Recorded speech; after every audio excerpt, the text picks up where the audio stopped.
Hello everyone and welcome to my B&B Metro official channel. Taylor dies by suicide after hearing Ridge and Brooke are back together in Italy. Taylor Hayes, Dr. Taylor Hayes, the brilliant psychiatrist who had mended countless fractured minds and fragile hearts, sat bathed in the incongruously cheerful Tuscan sunlight filtering through the window of her temporary villa, a place she'd chosen for its distance, its promise of perspective, away from the suffocating gravitational pull of Los Angeles and the Forrester-Logan constellation that had defined, and so often devastated, her existence. She'd been attempting a sketch, a therapeutic exercise, her hand tracing the familiar, beloved lines of her children's faces, a talisman against the loneliness that had become her unwelcome companion since her latest, perhaps final, painful separation from Ridge. The air was warm, scented with rosemary and distant cypress, the landscape a postcard of serenity. She dared, tentatively, to believe in the possibility of a future unanchored from that perpetual, exhausting cycle of hope and betrayal with Ridge Forrester. She was focusing on her own healing, on the bedrock of her identity beyond being Ridge's lover, Ridge's wife, Brooke's rival. Then, her phone chimed, an innocuous sound, a digital bird call. It was Steffi. Her daughter, her fierce protector, her confidant. The message preview flashed, "Mom, call me when you can. It's urgent." About Dad. Taylor's breath hitched, a premonitory flutter beneath her ribs. Urgent. About Dad. In Italy. Her fingers, suddenly clumsy and cold despite the warmth, fumbled to connect the call. Steffi's voice, usually so strong, so assured, was ragged, thick with tears she was desperately trying to choke back. "Mom, oh God, Mom. I didn't know how to tell you. I just found out." The pauses were agonizing, filled with the static of transatlantic distance and unspeakable dread. "It's Ridge and Brooke." Another pause, a stifled sob. "There. Mom, they're together. In Portofino. It's everywhere, pictures, they're saying it's forever this time." The words landed not as sound, but as physical blows. Together. Portofino. Forever. Each syllable was a shard of ice driven into her core. The sketchpad slipped from her nerveless fingers, clattering to the terracotta tiles. The vibrant Tuscan scene outside the window seemed to warp, the colors bleeding into a nauseating swirl. Italy. Her chosen sanctuary. And he was here. With her. Brooke. The name itself was a decades-old wound ripped violently open. Not just together, but flaunting it in the very country she'd fled to for solace. The betrayal wasn't merely personal, it was geographical, a violation of her fragile peace. The carefully constructed dam of acceptance, therapy, and self-preservation Taylor had spent months fortifying shattered instantaneously. A tsunami of pure, unadulterated agony crashed over her. It wasn't just heartbreak, it was the utter annihilation of hope, the final, brutal confirmation of her deepest, most suppressed fear, that she was, and always would be, merely the interim, the consolation prize, forever destined to watch the love of her life return, inevitably, irrevocably, to Brooke Logan. The pain was physical, a vice tightening around her chest with terrifying force. She gasped, one hand flying to her sternum, fingers digging into the fabric of her blouse as if she could physically claw the anguish out. A searing heat exploded behind her breastbone, radiating down her left arm with a terrifying numbness. It felt like her heart wasn't just breaking, it was being crushed, pulverized under the immense, unbearable weight of this ultimate rejection. Her vision tunneled, the beautiful Italian vista narrowing to pinpricks of light swimming in encroaching darkness. The phone slipped from her grasp, landing softly on the rug, Steffi's frantic, disembodied voice crying, "Mom? Mom? Are you there? Please answer me," sounding miles away, distorted, underwater. Taylor tried to draw breath, a desperate, ragged inhale, but her lungs refused to expand fully. A cold sweat broke out across her forehead and back, chilling her despite the room's warmth. The pressure in her chest intensified, a monstrous, unrelenting weight, squeezing the life out of her with every faltering beat. She recognized the symptoms with the detached horror of a physician diagnosing her own terminal illness, crushing substernal pain, radiating pain, dyspnea, diaphoresis, profound weakness. Myocardial infarction. A heart attack. Triggered not by blocked arteries alone, but by the cataclysmic shock, the profound emotional devastation of this news, a textbook case of stress cardiomyopathy, Takotsubo, the broken heart syndrome, turned fatally real. Her mind, even in its terror, flashed with fragmented images, Ridge's smile, Brooke's triumphant gaze over decades, Thomas and Steffi as children, the endless cycle of promises made and shattered. The irony was a final, cruel twist, the healer of hearts, destroyed by her own. She slid slowly, silently, from the chair onto the cool tiles, her body curling instinctively against the unbearable pressure. There was no dramatic cry, only a soft, guttural whimper escaping her lips. The world faded further. The scent of rosemary vanished, replaced by a metallic taste in her mouth. The sunlight dimmed. Steffi's voice became a distant echo, then silence. Her hand, the one not clutched to her chest, lay outstretched, fingers brushing the fallen sketch, Steffi's face, Thomas's smile, the children who were her true, enduring legacy.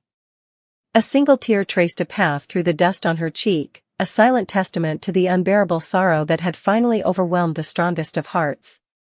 The immense pressure peaked, a final, catastrophic implosion within her chest. Her breath hitched, a shallow, useless gasp. And then, stillness. The relentless, seizing pain vanished, replaced by an eerie, expanding numbness. The frantic pounding against her ribs, the frantic drumbeat of a life perpetually entangled in a love that ultimately consumed her, simply stopped. Dr. Taylor Hayes, a woman defined by profound love, fierce loyalty, and unimaginable resilience in the face of relentless emotional warfare, was gone. The vibrant Italian afternoon continued outside, oblivious. Birds sang in the cypress trees. A gentle breeze rustled the olive groves. Somewhere, in the picturesque harbor of Portofino, Ridge and Brooke, perhaps, toasted a new beginning, bathed in the golden light of reconciliation. But in a quiet villa in Tuscany, the light had gone out. The symphony of Taylor Hayes's complex, passionate, and ultimately broken heart had reached its devastating, silent finale, extinguished by the unbearable news that the man she had loved beyond reason, beyond sanity, had finally, definitively, chosen forever with her eternal rival, leaving only an echo of profound loss and the chilling quiet of a heart that could simply bear no more. The sun dipped towards the horizon, casting long, mournful shadows across the room where she lay, a solitary figure finally free from the endless, heartbreaking battle for Ridge Forrester's soul. Bill's furious outburst and Taylor's emotional collapse. Ridge is warned by Eric about Nick. Eric Forrester warns Ridge Forrester on Monday, August 4th, about Nick Marone's intentions with that ring and that he is aware that Brooke Logan is going to get a proposal from Nick. And Ridge needs to take action, you know. Eric advises Ridge to act quickly in order to persuade Brooke to contact him again before it's too late. Naturally, there will be more overt indications this week that her life is in jeopardy. Naturally, it will be because Brad Bell has never written anything unexpected.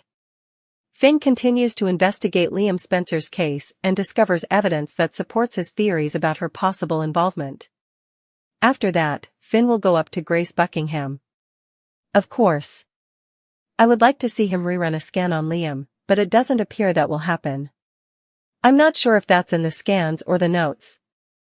In any case, he will discover what Grace did. And before Finn comes seeking for her, she truly seems to believe that her troubles are ended. The person Grace needs money to deal with is calling her on the phone. She committed this $1 million scam in part because of this. Never again bother me or my daughters, she tells them. So, I wonder if it's her crazy ex-husband, Dr. Reese Buckingham, who is kidnapping babies. On this week's episode of Bold and the Beautiful, Sheila Carter continues to accuse Lee Finnegan of lying to her about Luna Nozawa and begins to investigate. A serious drama with Nick, Brooke, and Ridge emerges. Finn accuses Grace of something on Tuesday, August 5th. Finn may believe he has the proof because he accuses her of lying about Liam's condition, the brain tumor, and other things. It's going to get really messy. The fact that she has been discovered seemed to have stunned Grace. While they are aboard his yacht, Nick is also preparing to pop the question to Brooke. Brooke and Nick are boarding the boat. In order to pop the question, Nick is taking Brooke somewhere. She appears to be riding on the perilous transom of the boat during one scene in Tuesday's show, even though they are about to have lunch.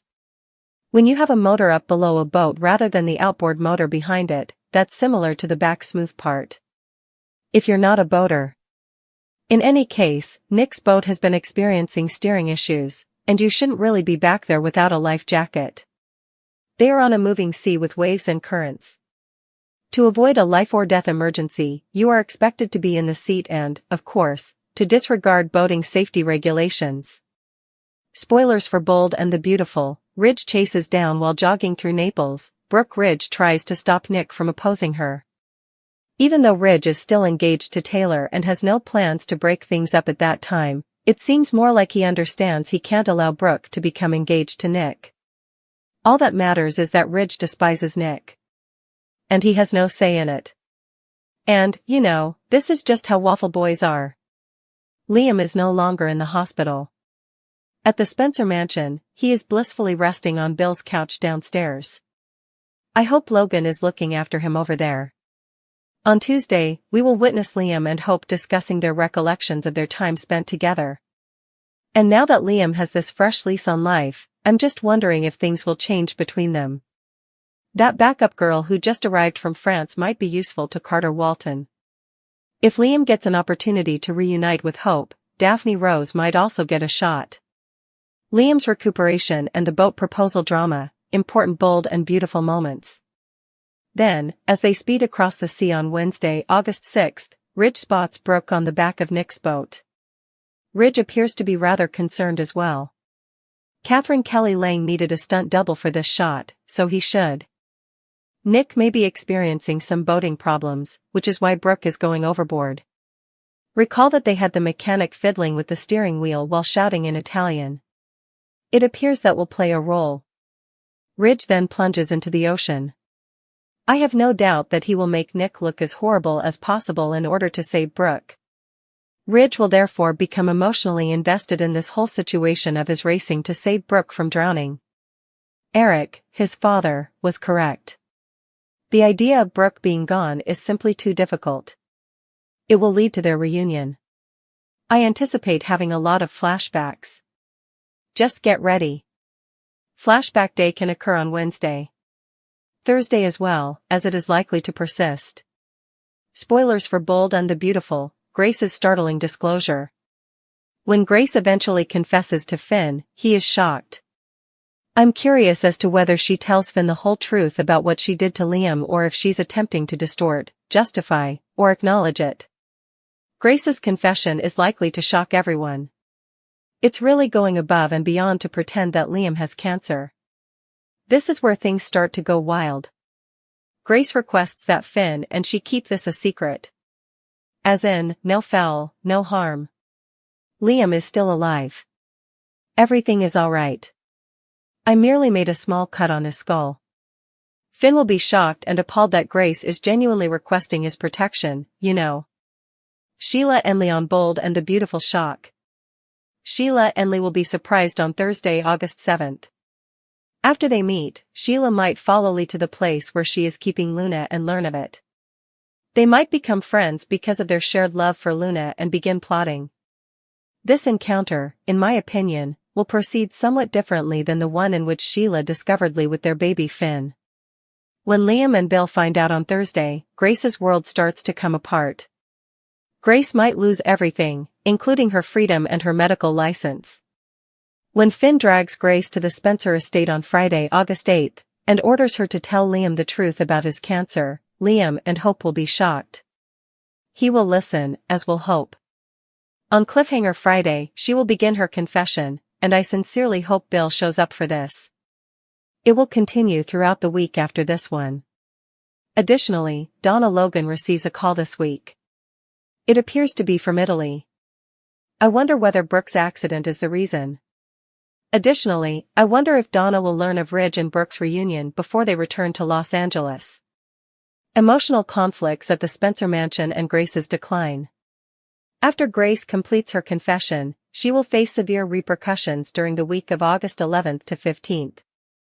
This is going to be crazy, it seems. I'm sure she's already spent the money she received from Bill. She needed to reimburse someone. Liam will also be appalled. Hope might be enraged. Grace might be left penniless and forced to depart Los Angeles on a walk of shame or face arrest. Let's see how that turns out. The terrible truth that Finn made Grace tell is causing Hope and Liam to struggle. Although this is a game-changer for Liam, he could find it difficult to accept that he was defrauded by a doctor who was not a cancer patient. Naturally, Finn and Bridget Forrester are glad they have discovered what Grace is up to, but they are appalled by the extent of Grace's heinous deeds. Sheila will want to assist Lee with Luna, and Lee will be questioned about this. When Ridge returns from Italy and has to break the news to Taylor that he is returning to Brooke, she will be distraught. Taylor will be devastated and crying. We'll see whether Donna notices and gives Taylor a clue. Despite his shame, Ridge plans to stay with Brooke. Additionally, I kind much hope Taylor gives him a face slap. Bill will be indignant, and Eric will be smug. Taylor Hayes' shattering emotional breakdown, both ignited by the relentless unraveling of deception and the fickle, destructive power of reclaimed desire. The epicenter of this seismic shift pulsed from the sun-drenched, treacherous waters off the coast of Italy, where Eric Forrester's urgent warning to Ridge Forrester about Nick Marone's imminent proposal to Brooke Logan set off a desperate, possessive chain reaction. Eric, playing the seasoned patriarch and bridge cheerleader, implored a conflicted Ridge to act swiftly before Brooke accepted Nick's ring, subtly invoking ominous, heavy-handed hints, a Brad Bell hallmark, that Brooke's very life hung in the precarious balance, a foreshadowing Ridge initially dismissed as mere romantic rivalry but would soon confront in terrifying reality.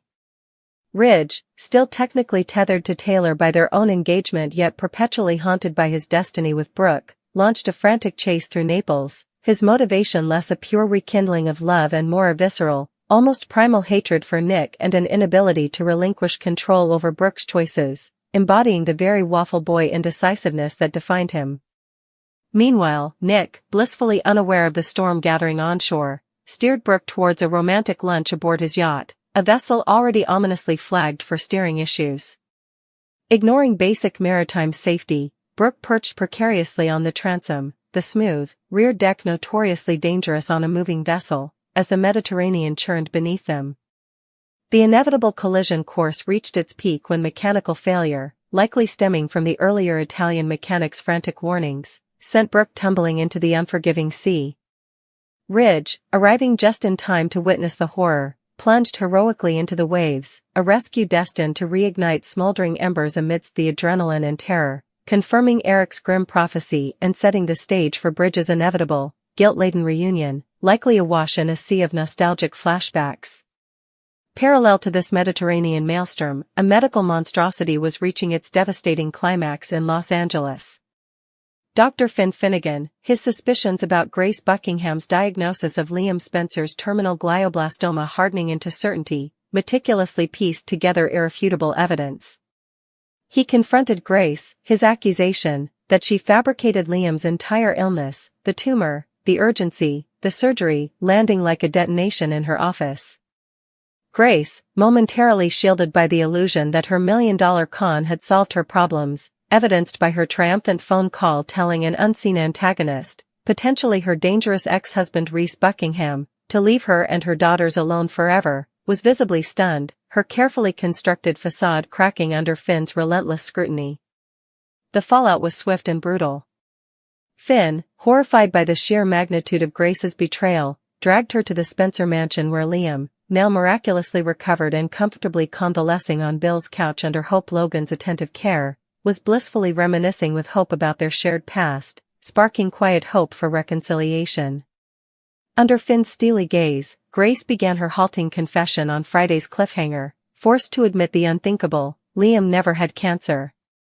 Her scheme was a cold, calculated con to extort Bill Spencer out of $1 million, a procedure performed on a perfectly healthy brain. The revelation would detonate Bill Spencer's explosive outburst. His fury, already simmering over the manipulation and the fear he'd endured for his son, would erupt with volcanic force, a tempest of rage, betrayal, and paternal protectiveness unleashed upon the woman who played God with Liam's life. Liam and Hope would be left reeling in profound shock, struggling to comprehend the psychological violation, the terror of a death sentence, the invasive surgery, the stolen time, all predicated on a monstrous lie. Grace's desperate, almost delusional plea to Finn to keep her secret, no harm, no foul, would only underscore her moral bankruptcy, leaving her facing the abyss, the loss of her medical license, her freedom, her reputation, and the very family she claimed to protect, with the money likely already vanished to pay off her shadowy blackmailer. While Grace's world imploded and Brooke was pulled from the sea, another insidious plot thickened. Sheila Carter, her predatory instincts finely tuned, remained unconvinced by Lee Finnegan's explanations regarding Luna Nozawa's origins and current situation. Sheila, ever the opportunist, began actively poking around, her investigation leading to a charged encounter with Lee. This meeting, distinct from their past confrontations over Finn, crackled with a different tension, potentially fueled by Sheila's discovery of Luna's whereabouts. The shocking twist? A possible, unholy alliance forming, bonded by their twisted, possessive love for Luna, setting the stage for dangerous future collusion that could threaten Poppy, Luna, and Finn. And finally, the emotional shrapnel from Italy would pierce the heart of Taylor Hayes. Ridge's return, likely trailing saltwater and clinging guilt, would bring the inevitable, soul-crushing news. Saving Brooke had reignited their undeniable connection, he was choosing her, again. This betrayal, coming after years of hope, stability, and their recent engagement, would trigger Taylor's devastating emotional breakdown. The strong, resilient psychiatrist would crumble, consumed by heartbreak, humiliation, and the bitter realization that, despite everything, she remained second best to Brooke in Ridge's eyes. Tears would flow freely, her world shattered once more by the man whose waffling destroyed her time and again.